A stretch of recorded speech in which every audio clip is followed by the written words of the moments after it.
നമസ്കാരം കൂട്ടുകാരെ, welcome to Anita's food diary. ഇന്ന് നമ്മൾ നോക്കാൻ പോകുന്നത് ഡിണ്ടിക്കൽ സ്റ്റൈൽ തലപ്പാക്കട്ടി ബിരിയാണി എങ്ങനെ വീട്ടിൽ സിമ്പിൾ ആയിട്ട് ഉണ്ടാക്കാം എന്നാണ്. Welcome all.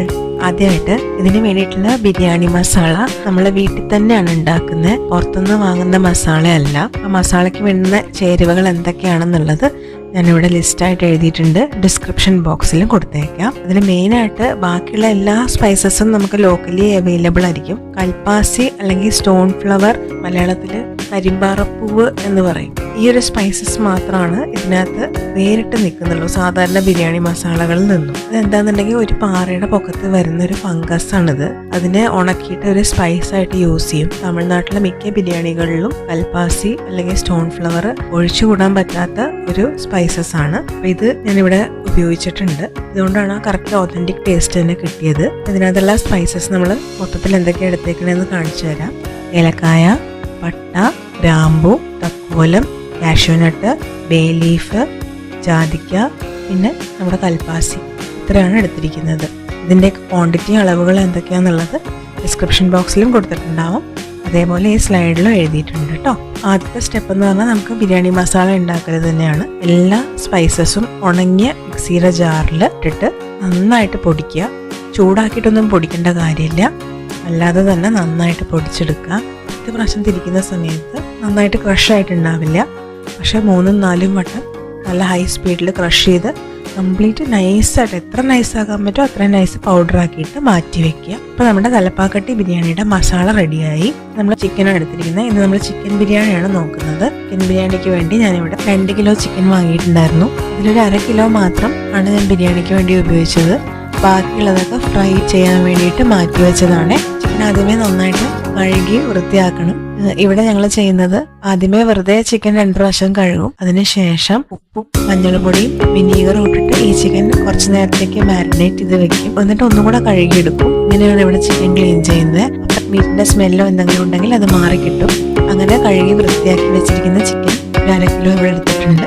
പിന്നെ ഈ ബിരിയാണിക്കുള്ള മസാലയ്ക്ക് വേണ്ടിയിട്ട് നമുക്ക് ഇഞ്ചി, വെളുത്തുള്ളി, പച്ചമുളക്, അതേപോലെ ചെറിയ ഉള്ളിയാണ് വേണ്ടത്. ഇതെല്ലാം ഒരു കൈപ്പിടി വെച്ച് ഞാൻ എടുത്തിട്ടുണ്ട്. ചെറിയ ഉള്ളി മാത്രം 1.5 കൈപ്പിടിയോളം എടുത്തിട്ടുണ്ട് കേട്ടോ. ഇതെല്ലാം നമ്മൾ വെള്ളം ചേർക്കാതെ മിക്സിയുടെ ചെറിയ ജാറിൽ ഒന്ന് തിരിച്ചെടുക്കാനാണ് പോകുന്നത്. നന്നായിട്ട് അരഞ്ഞാലും കുഴപ്പമില്ല.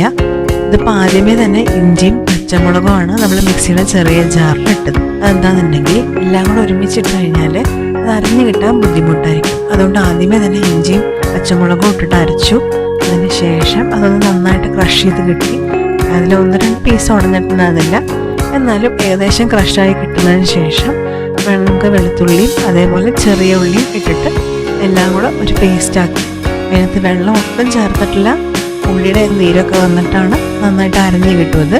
ഇതൊന്ന് മാറ്റി വയ്ക്കുക. നമുക്ക് ഉണ്ടാക്കാൻ തുടങ്ങാം. അതിനു വേണ്ടി ഒരു അടികട്ടിയുള്ളൊരു പാത്രമാണ് ഞാനിവിടെ എടുത്തിരിക്കുന്നത്. അതിലേക്ക് ഈ ബിരിയാണി ഉണ്ടാക്കാൻ നമുക്ക് ഗ്രൗണ്ട്നട്ട് ഓയിൽ അഥവാ കടലെണ്ണയാണ് ആവശ്യം. 10 ടേബിൾ സ്പൂൺ കടലെണ്ണ ഞാനിവിടെ എടുത്തിട്ടുണ്ട്. നെയ്യ് ഇവിടെ ആവശ്യമാണ്.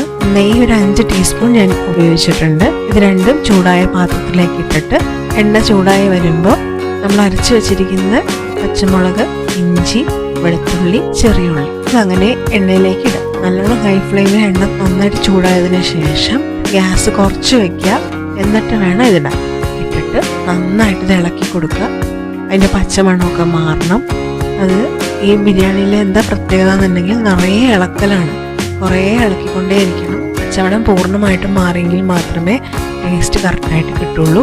എത്രത്തോളം ഇത് വഴട്ടുന്നോ അതിലാണ് ആ രുചി മുഴുവനും കിടക്കുന്നത്. നമുക്കിത് നന്നായിട്ട് ഇത് ഇളക്കി കൊടുക്കാം. ഇളക്കി കൊടുത്തിട്ട് അതിന് പച്ചമണമൊക്കെ ഏകദേശം മാറുമ്പോൾ ഒരു 2-3 മിനിറ്റോളം ഞാൻ ഇളക്കി കൊടുത്തിട്ടുണ്ടായിരുന്നു. അതിന് പച്ചമണമൊക്കെ മാറി അതിൻ്റെ കളറൊക്കെ ചെറുതായിട്ട് മാറി തുടങ്ങുന്നേ ഉള്ളൂ. അത് ചെറുതായിട്ട് തരിതരി പോലെ അടിയിലൊക്കെ പിടിച്ചു തുടങ്ങുന്ന പോലെ ആവുന്ന സമയത്ത് നമ്മുടെ ബിരിയാണി മസാല ഇടുക. നമ്മൾ ഏറ്റവും ലോ ഫ്ലെയിമിൽ വെച്ചിരിക്കുന്നതുകൊണ്ട് തന്നെ അടി പിടിച്ച് കരിഞ്ഞു പോകുമൊന്നുമില്ല. എന്നിട്ട് ബിരിയാണി മസാലയും കൂടെ ചേർത്തിട്ട് നന്നായിട്ടൊന്ന് മിക്സ് ചെയ്തെടുക്കുക.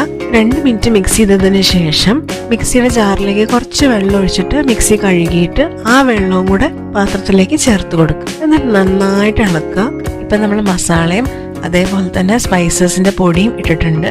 ഇതിൻ്റെ കളർ കംപ്ലീറ്റ് മാറിയിട്ട് ഇതിൽ നിന്നും എണ്ണ തെളിയണ വരേക്കാണ് നമുക്ക് ഇത് വാട്ടേണ്ടത്. കുറച്ച് നേരം എടുത്തായിരുന്നു, പെട്ടെന്നൊന്നും അത് വാടി കിട്ടിയില്ല.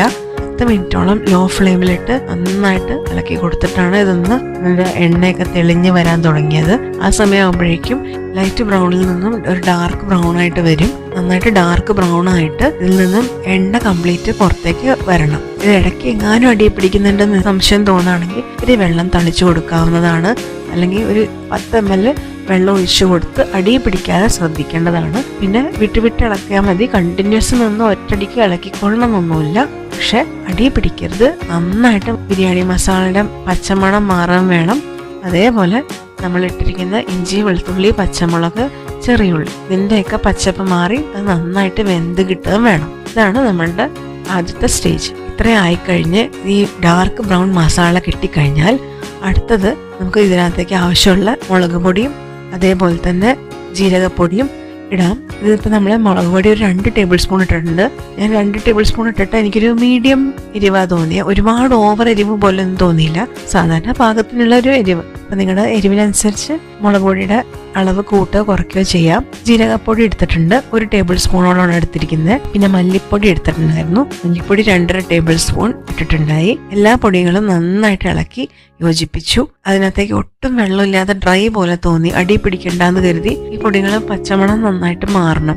അതിനും കൂടെ വേണ്ടിയിട്ട് 100 ml കപ്പിന് 1 കപ്പ് വെള്ളം ഒഴിച്ചു കൊടുത്തു.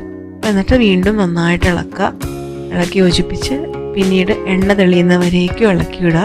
അത് കഴിയുമ്പോഴേക്കും നമ്മുടെ മസാല റെഡിയായി. നമ്മുടെ എണ്ണ തെളിഞ്ഞ് വന്നിരിക്കുന്ന വെന്ത മസാലയിലേക്ക് 1/2 കിലോ കഴുകി മാറ്റി വെച്ചിരിക്കുന്ന ചിക്കൻ ഇട്ടിട്ട് നന്നായിട്ട് മിക്സ് ചെയ്ത് കൊടുക്കുക. ചിക്കൻ്റെ എല്ലാ ഭാഗത്തേക്കും ഈ മസാല എത്തണം. അതും നമ്മൾ ലോ ഫ്ലെയിമിൽ തന്നെയാണ് വെച്ചത്. ഓരോ ചിക്കൻ പീസിലും ഈ മസാല എത്തണം. ഏകദേശം ഒരു 2-3 മിനിറ്റ് നന്നായിട്ട് അത് മിക്സ് ചെയ്തിട്ടുണ്ടായി. അടുത്ത സ്റ്റെപ്പ് എന്ന് പറഞ്ഞാൽ നമുക്ക് ഈ ബിരിയാണിക്ക് ആവശ്യമുള്ള മല്ലിയും പുതിനയിലയും ഇടുന്നതാണ്.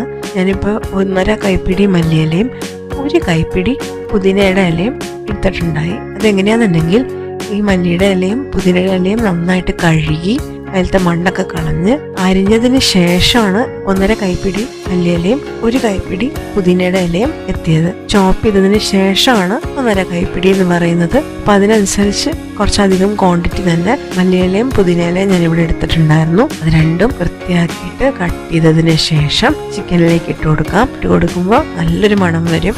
ഇത് നന്നായിട്ട് മിക്സ് ചെയ്യുക. ചിക്കനും മസാലയും ബിരിയാണി മസാലയും ചേർത്ത് ഇത് നന്നായിട്ട് ഇളക്കി യോജിപ്പിക്കുക. ഫ്ലെയിം ഇപ്പോഴും ലോ ഫ്ലെയിമിൽ തന്നെയാണ്. അപ്പോഴേക്കും നല്ലൊരു സ്മെല്ല് വരും. ഈ സ്റ്റേജിൽ നമുക്ക് ഈ ബിരിയാണിക്ക് ആവശ്യമുള്ള ഉപ്പ് ഇട്ട് കൊടുക്കാം. നമുക്ക് മസാലയിലേക്കുള്ള ഉപ്പ് വേണം, ചിക്കനിലേക്കുള്ള ഉപ്പ് വേണം, അതേപോലെ തന്നെ അരി ഇടുന്ന സമയത്ത് ബിരിയാണിക്കുള്ള ഉപ്പ് വേണം.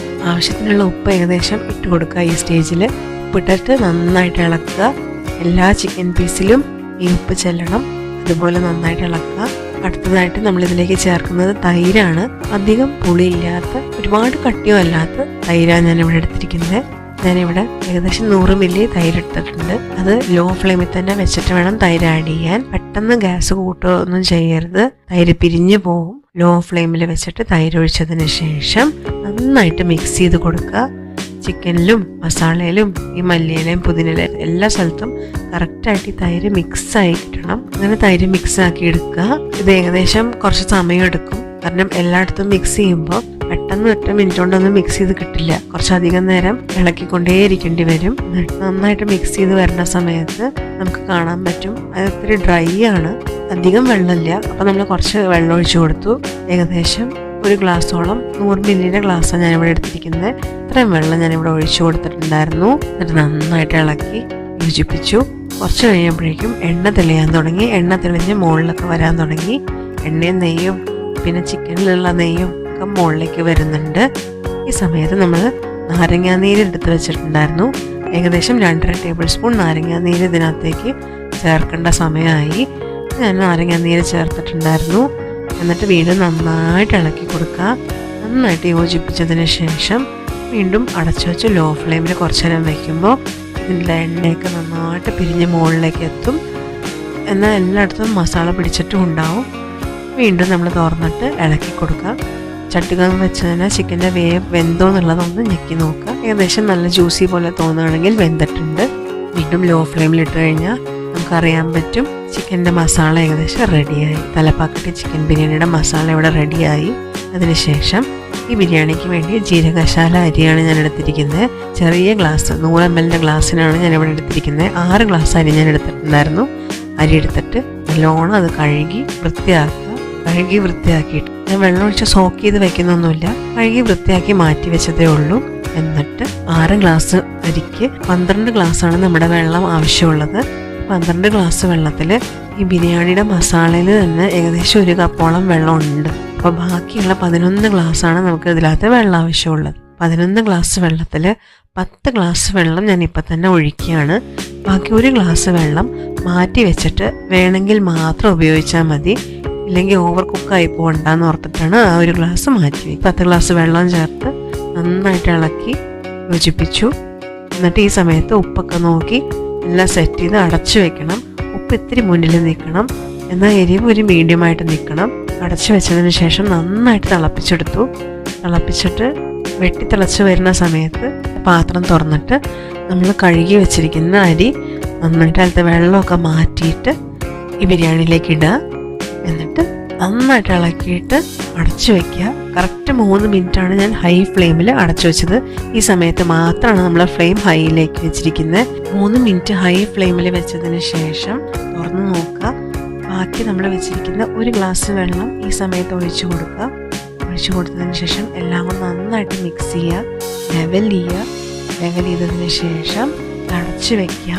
അടച്ചു വെച്ചിട്ട് വീണ്ടും ലോ ഫ്ലെയിമിൽ 5 മിനിറ്റ് ഇത് വേവണം. വെന്തതിന് ശേഷം തുറന്ന് നോക്കുന്ന സമയത്ത് എന്തുമാത്രം ഇതിനകത്ത് വേവ് കുറവോ കൂടുതലോ ഉണ്ടോ എന്ന് നോക്കുക. വീണ്ടും എല്ലാം മിക്സ് ചെയ്തതിന് ശേഷം ഒന്നുകൂടെ ലെവൽ ചെയ്തിട്ട് അടച്ചു വെക്കുക. ഇപ്പോൾ നമ്മുടെ ഗ്യാസ് ഓഫാണ്, ബിരിയാണി റെഡിയാണ്. പക്ഷെ ഇനി ഒരു 10-15 മിനിറ്റ് കഴിഞ്ഞിട്ട് ഇത് ഉപയോഗിക്കാൻ പാടുള്ളൂ. 10-15 മിനിറ്റ് കഴിഞ്ഞിട്ട് നമ്മൾ തുറന്നിട്ട് പയ്യെ എല്ലാം ഒന്ന് ഇളക്കി കൊടുക്കുക. ഓരോ അരിയും ഒട്ടിപ്പിടിക്കാതെ നല്ല സ്വാദുള്ള നല്ല മണവും രുചിയുള്ള ബിരിയാണി ഇവിടെ റെഡി ആയിട്ടുണ്ട്. ഇത് എന്നിട്ട് വീണ്ടും ഞാൻ ഇവിടെ ഒരു അരമണിക്കൂറോളം റെസ്റ്റിന് വെച്ചു.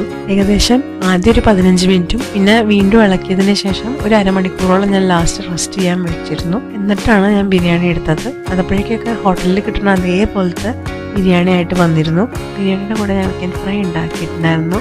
ചിക്കൻ ഫ്രൈൻ്റെ റെസിപ്പി നമ്മുടെ ചാനലിൽ ഓൾറെഡി ഇട്ടിട്ടുണ്ടായിരുന്നു. അതിൻ്റെ ലിങ്ക് ഞാനിവിടെ കൊടുത്തേക്കാം, ഡിസ്ക്രിപ്ഷൻ ബോക്സിൽ ഇട്ടേക്കാം. നമ്മൾ റെസിപ്പി കൊടുത്തതിൽ വെളിച്ചെണ്ണയിലായിരുന്നു വറുത്തിരുന്നത്, കറിവേപ്പില ഉപയോഗിച്ചിട്ടുണ്ടായിരുന്നു. ഇന്നിപ്പോൾ ഞാനിവിടെ സൺഫ്ലവർ ഓയിലാണ് ഉപയോഗിച്ചിരിക്കുന്നത്. പിന്നെ കറിവേപ്പില ഉപയോഗിച്ചിട്ടില്ല. ബാക്കി മസാലക്കൂട്ടും കാര്യങ്ങളൊക്കെ ചിക്കൻ ഫ്രൈൻ്റെ റെസിപ്പിയിലത്തെ അതേ മസാലയാണ് ഇവിടെ ഉപയോഗിച്ചിരിക്കുന്നത്. അപ്പോൾ അതൊന്ന് കണ്ടു നോക്കൂ. ചിക്കൻ ഫ്രൈയും പുഴുങ്ങിയ മുട്ടയും അതേപോലെ തൈര് പച്ചടിയും ആയിരുന്നു ഇതിൻ്റെ കോമ്പിനേഷനായിട്ട് ഞാൻ ഇന്നിവിടെ ഉണ്ടാക്കിയത്. സിമ്പിൾ തൈര് പച്ചടിയാണ് ഉണ്ടാക്കിയത്. അതിന് വേണ്ടിയിട്ട് ഒരു സവാള എടുത്തു, നന്നായിട്ട് സ്ലൈസ് ചെയ്തു. കട്ടിംഗ് ബോർഡിൽ വെച്ചിട്ട് സ്ലൈസ് ചെയ്തതിന് ശേഷം അതിനകത്ത് ആവശ്യമുള്ള ഉപ്പിട്ടതിന് ശേഷം ആവശ്യമുള്ള ഏകദേശം ഒരു 1/2 കപ്പ് തൈര് ഒഴിച്ചിട്ടുണ്ട്. എന്നിട്ട് എല്ലാം കൂടെ നന്നായിട്ട് മിക്സ് ചെയ്ത് മാറ്റി വെച്ചു. ഒരുപാട് പുളി ഇല്ലാത്ത തൈരാണ് ഉപയോഗിച്ചിരിക്കുന്നത്. ഞാനിവിടെ മിൽക്കി മിസ്റ്റ് എന്ന് പറഞ്ഞ തൈരാണ് ഉപയോഗിച്ചത്. ഇതെല്ലാം കൂടെ മിക്സ് ചെയ്ത് യോജിപ്പിച്ച് മാറ്റി വെച്ചു. 10 മിനിറ്റ് കഴിയുമ്പോഴേക്കും സലാഡ് അല്ലെങ്കിൽ തൈര് സലാഡ്, തൈര് വെങ്കായം അല്ലെങ്കിൽ തൈര് പച്ചടി എന്നൊക്കെ പറയുന്ന ബിരിയാണിയുടെ റൈത്ത റെഡി ആയിട്ടുണ്ട്. അപ്പം നമ്മൾ തലപ്പാക്കട്ടി ബിരിയാണി, മുട്ട പുഴുങ്ങിയത്, ചിക്കൻ ഫ്രൈ, തൈര് പച്ചടി ഇതെല്ലാം കൂടെ ഒരുമിച്ചാണ് സെർവ് ചെയ്തത്. അതിൻ്റെ പ്ലേറ്റുകളാണ് കാണിക്കുന്നത്. നല്ല രുചിയായിരുന്നു, ഉണ്ടാക്കാനും എളുപ്പമായിരുന്നു. ആകപ്പാട് ഇതിനകത്ത് ടഫ് പ്രോസസ്സായിട്ട് എനിക്ക് തോന്നിയത് ഇളക്കിക്കൊണ്ടേയിരിക്കുന്ന പോലെ ഉണ്ടായിരുന്നു. ആ മസാലയുടെയൊക്കെ പച്ചമണം മാറാൻ ഏകദേശം 10-20 മിനിറ്റോളം ഉണ്ടായിരുന്നു. ഓരോ സ്റ്റേജിലും ഇളക്കി പച്ചമണമൊന്നുമില്ല, എല്ലാം വെന്തു എന്ന് ഉറപ്പിച്ചിട്ട് മാത്രം അടുത്തടുത്ത സാധനങ്ങൾ ഇതിനകത്തേക്ക് ആഡ് ചെയ്ത് കൊടുക്കുക എന്നുള്ളതേ ഉള്ളൂ. വേറെ വലിയ ബുദ്ധിമുട്ടുള്ള പ്രോസസ്സുകളോ ഉണ്ടായിരുന്നില്ല. ഇളക്കുന്നതിലാണ് കാര്യമുള്ളത്. എല്ലാവരും ഈ റെസിപ്പി തീർച്ചയായിട്ടും ഒന്ന് വീട്ടിൽ ട്രൈ ചെയ്ത് നോക്കണേ. ട്രൈ ചെയ്ത് നോക്കിയിട്ട് നിങ്ങളുടെ അഭിപ്രായങ്ങളും നിർദ്ദേശങ്ങളും പറഞ്ഞു തരണേ. എല്ലാ കൂട്ടുകാർക്കും ഈ വീഡിയോ ഇഷ്ടപ്പെട്ടു എന്ന് വിചാരിക്കുന്നു. ഈ വീഡിയോ ഇഷ്ടപ്പെട്ടെങ്കിൽ ലൈക്കും ഷെയറും കമൻറ്റും സബ്സ്ക്രൈബും ചെയ്ത് അനിതാസ് ഫുഡ് ഡയറി ചാനലിനെ ഒന്ന് സപ്പോർട്ട് ചെയ്യണേ. Thank you all.